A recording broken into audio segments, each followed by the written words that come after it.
আসসালামু আলাইকুম। শুরু করছি আলোর কলম নূর হাসান, ক্লাস 7-এর ফার্স্ট পেজ, মানে পেজ নম্বর 1। আমাদের এখানে কি পড়তে হবে এইটাই হলো মূল বিষয়। যে বইয়ে অনেক কিছু লেখা আছে, এটা হলো সরকারি বই, সরকারি স্কুলের ক্লাস 7-এর বই। তো এখানে মেইনলি কি বোঝাতে চেয়েছে যে গরম আর ঠান্ডার, এই যে ঠান্ডা ও গরমের ধারণা। হ্যাঁ, আমরা সকলেই জানি গরম জল ঠান্ডা জল এই সব বিষয়টা আমরা সকলেই জানি। তো বেশি গরম আর কম গরম আর গরম ঠান্ডা এই পার্থক্যগুলো মোটামুটি বুঝি, বাড়িতেই বুঝি। ছোটোবেলায় অনেক বরফ খেয়েছি, সেটা ঠান্ডা জল, বরফ হলো ঠান্ডা জল। এবার এখানে বিশেষ কি পড়তে হবে, এখানে তোমাদের অনেক পরীক্ষা দিয়েছে ক্লাস 7-এর এই বইটাতে, অনেক পরীক্ষা দিয়েছে। পরীক্ষাগুলোতে এই যে ঢাকনাওয়ালা ছোট কাচের শিশি, রঙিন জল দিয়েছে, পেনের সরু কালের রিফিল, মানে পেনের যে রিফিলটা থাকে সেই রিফিলটা, এক বাটি গরম জল দিয়েছে। হ্যাঁ, গরম জলের মধ্যে একটা ঠান্ডা জলের বাটি ঢুকিয়ে দেওয়া হলো, ফলে এখানে ঠান্ডা জলের রঙিন জলটা এখানে উপরে উঠে চলে আসলো পেন্সিলের শিশি দিয়ে। এই মানে সহজ কথায় এই ঘোষণা। যে খালি শিশুতে রঙিন জল নাও, জলের এমন হবে যাতে শিশির মধ্যে বায়ুপূর্ণ স্থানের পরিমাণ বেশি থাকে, এবং শিশিরের মুখটা ভালো করে আটকাও, এবং শিশিরের ছিপিতে ডট পেনের ধুমুক খোলা ফাঁকা সরু রিফিলের নলটা ঢোকাবার মতো একটা ফুটো করে ওই ফুটো দিয়ে ফাঁকা রিফিলটা ঢোকাও, এবং মুখে মাখার ক্রিম ছিপি আর রিফিলের জোড়ার মুখে লাগিয়ে দাও। এবারে কি দেখবে, গরম জলের ফলে এই ছোট কাচের বোতলটার ভিতরে যে বাতাসটা আছে ওটা গরম হয়ে যাচ্ছে, ফলে বাতাসের আয়তন বেড়ে যাচ্ছে, এবং নিচের জলের মধ্যে চাপ দিচ্ছে, চাপ দেওয়ার ফলে নিচের জলটা এই পাইপ দিয়ে উপরে উঠে আসে। এই হলো টোটাল ঘটনাটা। যে শিশিটাকে কিছুক্ষণ বাটির গরম জলের মধ্যে ডুবিয়ে রাখো, যাতে শিশির বায়ুপূর্ণ স্থানের যে হিসাবটা, এটা টোটাল। এবার 2 নম্বর পেজে চলে আসলাম। 2 নম্বরে বেশিরভাগ জল তলায় থাকে, এবং বাকি ক্ষেত্রে রিফিলের নল, রঙিন জল কিছুটা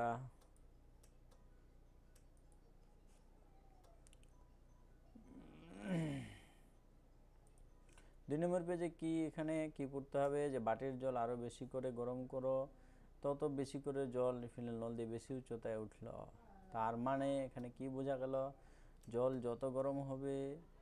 যত গরম হবে সেই গরমে জলের আয়তন বেড়ে যাবে। কারণ আমরা এখানে দেখতে পাচ্ছি এই ছবিটার দেখো, মাঝখানের জল, আর এখানে তো এই যে ছিপি লাগিয়ে শুধু কানাটা দিয়েছি এই যে রিফিলের পাইপটা দিয়ে, আর বাকি সব মুখ বন্ধ করে দিয়েছি। তার মুখে আবার এখানে বলেছে মুখে লাগার ক্রিম, তো মুখে লাগার ক্রিম না, ভ্যাসলিন লাগিয়ে দেবে। তো ভ্যাসলিন লাগিয়ে দেবে, পরীক্ষাটা নিজে বাড়িতে করতে পারো। তো ভ্যাসলিন লাগিয়ে দিলে আবার তোমার কি হচ্ছে, যে ভিতরের বাতাস বাইরে যেতে পারে না, বাতাসটা গরম হয়, সে একটা আয়তন বাড়ে, সঙ্গে জল গরম হয়, জল গরম হলে জলের আয়তনটা বেড়ে যায়। এই হলো বিষয় খান। এবারে 2 নম্বর পেজে, মানে যত বেশি গরম করছো তত জল উপরে উঠতেছে, এই বিষয়টা বোঝাতে চেয়েছে। মানে বেশি গরমে জলের আয়তন বেড়ে যায়, আবার কম গরমে জলের আয়তন কমে যায়। মানে বেশি গরম জল যে আয়তন হবে, কম গরমের জল সে আয়তন হবে। এখানে কি লিখেছে, যে বাটির জল দুবার দু রকমের গরম ছিল, তাই রঙিন জল দুবার দু রকমের উচ্চতায় উঠেছে। আমার দরকার গরমের জন্য দুটি আলাদা সংখ্যা পেয়েছি, আমরা দুরকম গরমের জন্য দুটো আলাদা সংখ্যা পেয়েছি। মানে সহজে বুঝতে গেলে, জলের ক্ষেত্রে যত বেশি গরম জল তার আয়তন ততটা বেশি বাড়বে, সহজ কথায়। তো ঠিক একই রকমভাবে উষ্ণতা মাপার জন্য ছোট একটা যন্ত্র ব্যবহার করা হয়, যার নাম থার্মোমিটার। এই যে থার্মোমিটার, এখানে কথা লাগে থার্মোমিটার, বানান শুদ্ধ ভালো করে মনে রাখতে হবে। বিভিন্ন রকমের গরমের সংস্পর্শে পারদসূত্র যখন বিভিন্ন উচ্চতায় ওঠে, তখন তা বিভিন্ন উষ্ণতা বোঝায়। এই হলো বিষয়টা। যেমন দেখো, নিচের দুইটা ছবি দেওয়া আছে, এই ছবি দুইটার এখানে যা গরম আর অন্য ছবিতে ঠিক একইভাবে দুটার উচ্চতা সমানভাবে থাকিবে না।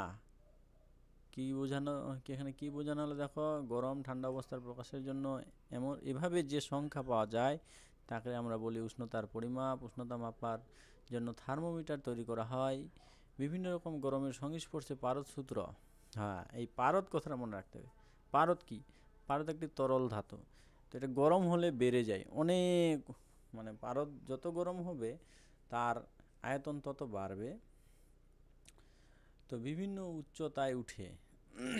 এই যে এটা হলো একটা থার্মোমিটার। দেখতে গেলে কটা থার্মোমিটার আছে এখানে? 1 2 3 4, এই 4টা থার্মোমিটার আছে। 4 থার্মোমিটার এখানে ঠিকঠাক বসানো আছে। হ্যাঁ, আর দুটি থার্মোমিটার আছে। থার্মোমিটার তরলের মধ্যে ডোবানো আছে। বোঝাতে গেলে এখানে দুটা বিভিন্ন উষ্ণতায় দুটা থার্মোমিটার দুই রকম করে ডোবানো আছে।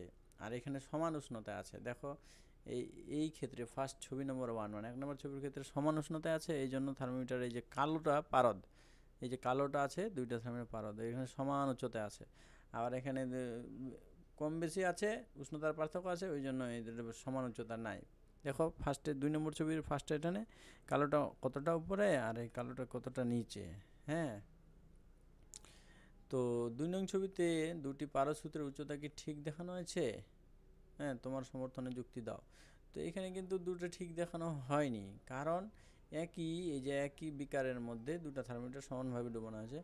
তো যেমন উষ্ণতা তেমন পারদের উচ্চতা হবে, যেমন উষ্ণতা তেমন পারদের উচ্চতা, এই কথাটা মনে রাখলে হয়ে গেল। কিন্তু গোটা বইয়ের সংক্ষিপ্ত সার একটা, থার্মোমিটারের দুটি পারদ সূত্রের উচ্চতা ঠিকভাবে দেখানো হয়েছে কি 1 নং ছবিতে? হ্যাঁ, 1 নং ছবিতে ঠিক।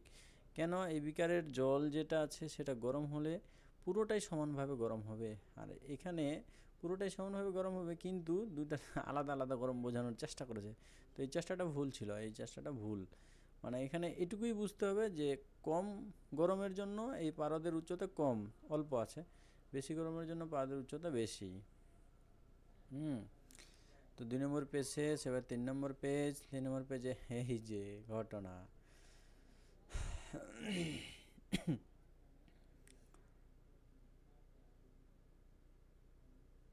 এখানে ছবি বলেছে দুটা আলাদা পাত্র নেওয়া হয়েছে, আলাদা তরল নেওয়া হয়েছে, আলাদা মানে দুটা জিনিস, দুটা আলাদা থার্মোমিটারের উচ্চতা দেখতে বলেছে। কিভাবে উচ্চতা দেখবো? এই যে কালোটা হলো পারদ, এই কালোটা উঁচা দেখো, এখানে এই ফার্স্টের ক থার্মোমিটারে বেশি, আবার খ থার্মোমিটারে কম। এই যে এই পর্যন্ত আছে ক থার্মোমিটার, এখান থেকে শুরু কত দূর পর্যন্ত গেছে, এখানে আছে কত দূর। তাহলে কোনটার উচ্চতা বেশি? ক থার্মোমিটারের তরলের উচ্চতা বেশি। তো তরলের উচ্চতা যেহেতু বেশি, তো আমি কি বললাম? বেশি গরমে বেশি উচ্চতা, কম গরমে কম উচ্চতা। তাহলে বেশি গরমে যেহেতু উচ্চতা বেশি, তো গরমও বেশি। সহজে বোঝার বিষয়। তার মানে ক প্রথম পাত্রটাতে গরম বেশি, দ্বিতীয় পাত্রে গরম কম। আবার এখানে যে থার্মোমিটার, হ্যাঁ, বরফের মধ্যে রাখা আছে। পারদ সূত্র যে উচ্চতায় উঠেছে সেখানে দাগ কাটা হয়েছে।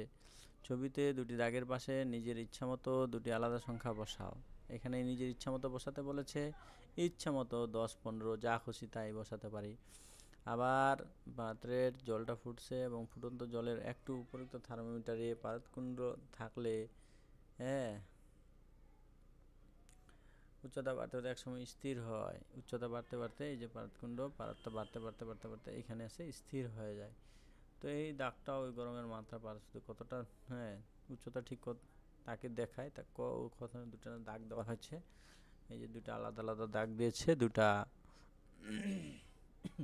থার্মোমিটারে, দুটি দাগ দেওয়া আছে। তার পাশে নিজের ইচ্ছে মতো দুটো আলাদা সংখ্যা লেখো, মানে নিজের মতো লেখো। এবার বলেছে যে এই দুইটার ক্ষেত্রে এখানে কি ছিল, এখানে মানে এখানকার ফার্স্টের থার্মোমিটার, এখানে ফার্স্টের থার্মোমিটার, মানে এই দুইটা ছবিতে, হ্যাঁ, কী ছিল সেটার উপর ডিপেন্ড করে তুমি পার্থক্য বোঝাও। দুটো থার্মোমিটারের মধ্যে পার্থক্য বোঝাও যে উচ্চতার কতটা পার্থক্য হলো। এবার প্রশ্ন, যে দেখো পেজ নাম্বার, এটা কত পেজ? আমরা পরিষ্কার দেখতে পাচ্ছি 4 পেজ। এই 4 পেজে আমরা কি দেখতে পাচ্ছি? পারদ সূত্র কোথায় বেশি উঠেছে, কোথায় কম উঠেছে। গরম বাষ্প রাখার পর, বরফে ডোবানোর পর, URL, মানে কখন কোনটা আগের ছবি দুটো দেখে বলতে হবে। হ্যাঁ, বরফে ডোবানোর সময় কত তোমাকে নিজের মতো লিখতে বলেছে। হুম, কত ইউএল দুটি দাগের মধ্যে কত ভাগে ভাগ করা হয়েছে। ভাগকে কি বলা যাবে? প্রতি ভাগকে এক এক ডিগ্রি বলা হয়, প্রতিটা ভাগকে এক একটি ডিগ্রি বলা হয়, প্রতিটা ভাগকে এক এক ডিগ্রি বলা হয়। তো থার্মোমিটারের দুটা ডিগ্রি থাকে, মানে একটা থার্মোমিটারে 0 ডিগ্রি দিয়ে শুরু হয়, আর একটা থার্মোমিটার 32 ডিগ্রি দিয়ে শুরু হয়। তো দুটা থার্মোমিটারে দুটা ডিগ্রি শুরু হয় আর শেষ হয় ফার্স্ট থার্মোমিটারে, মানে 0 ডিগ্রি শুরু 100 ডিগ্রি শেষ, 32 ডিগ্রি শুরু 212 ডিগ্রি শেষ, 0 ডিগ্রি শুরু 100 ডিগ্রি শেষ, 32 ডিগ্রি শুরু 212 ডিগ্রি শেষ। এটা খুবই মনে রাখতে হবে। 0 ডিগ্রি শুরু 0 ডিগ্রি শুরু 100 ডিগ্রি শেষ, 32 ডিগ্রি শুরু 212 ডিগ্রি শেষ। মানে খুবই মনে রাখার বিষয়। এই দুইটাকে বলে স্থিরাঙ্ক। এই চারটা সংখ্যাকে 0, 32, 100, 212 এই চারটা সংখ্যাকে স্থিরাঙ্ক বলা হয়।